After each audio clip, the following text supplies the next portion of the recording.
as his plans for the next. Vice President Edward Sekandi, Prime Minister John Patrick Amama Mbabazi, and his Deputy General Moses Ali are in another world, dozing the evening away, indifferent to what their boss is communicating. Not far away, Finance Minister Maria Chiwanuka as well joins the party, an incident quite strange and happens probably only in Uganda and a few other places. Had the president not been the one delivering the speech, okay, he would be sleeping too.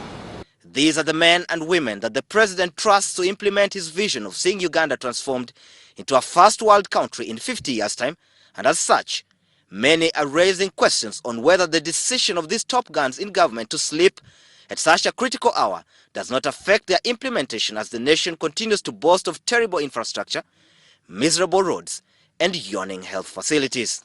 It is really a very unfortunate situation because this is the time top officials in the government really needed to pay a lot of attention.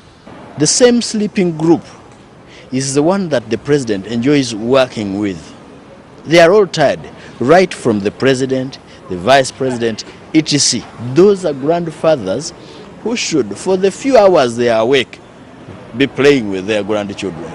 As political leaders, they spearhead the transactions in ministries that are supposed to translate into effective service delivery. Probably the reason why most technocrats have emerged as power blocks, dictating events in the ministries. Indeed, the president at some point blamed some officials for not doing enough, citing Ministry of Health on maternal health and issues to do with NADS that the president says must be rethought. Billions have been swindled from the Office of the Prime Minister, Ministry of Finance, Ministry of Public Service and other government agencies, and as such, a joke has emerged that the money is often stolen as the political leaders retreat to slumberland. You cannot expect life to be better.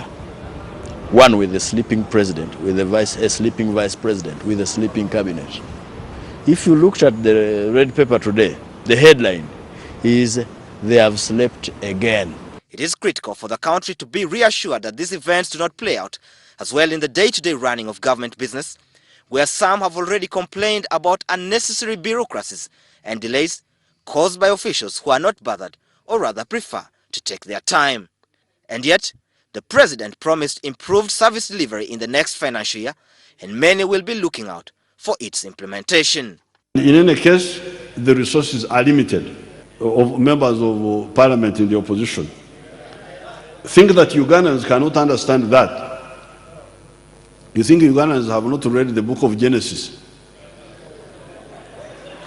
to know that things take time? Promising is one thing, delivery is another. And as people in charge continue to sleep during critical hours, the public might be worried as chances are that the promises could pass unnoticed.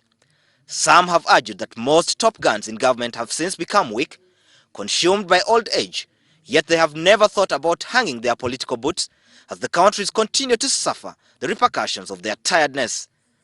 Surprisingly, even some younger people are falling prey to the sleeping bug. Joseph, WS Television, from the Ugandan Parliament.